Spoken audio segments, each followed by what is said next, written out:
kas įrašė, iš kokios valstybės įkėlė į YouTube. Tai vat dėl to turiu tam tikrų įtarimų, įrodymų, kuriuos ir pateikiau NSGK nariams. Gal galit pasakyti, kas tai per įrodymai?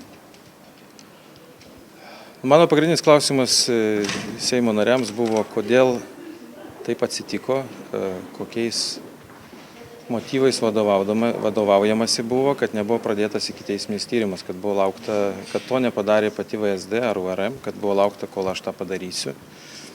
Ir prašiau Seimo narių išsiaiškinti, kas priėmė tą sprendimą, nepradėti ikiteisminio tyrimo.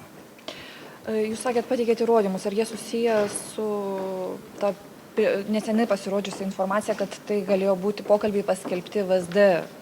Ne, kad įrašus turėjo būti VSD originalus, taip? Ar tai susijęs su tuo? Tai susijęs su tuo. Tai jūs pakitarėt, kad tai yra VSD dar?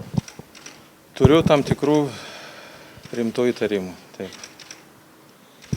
Tai, kad nebuvo pradėtas paties VSD iniciatyva ikiteisminis tyrimas, vėlgi, arba tai buvo labai didelė klaida, arba tai ir yra viena iš priežasčių, kodėl įrodymų rodančių, kad VSD yra galimai susijęs su šito.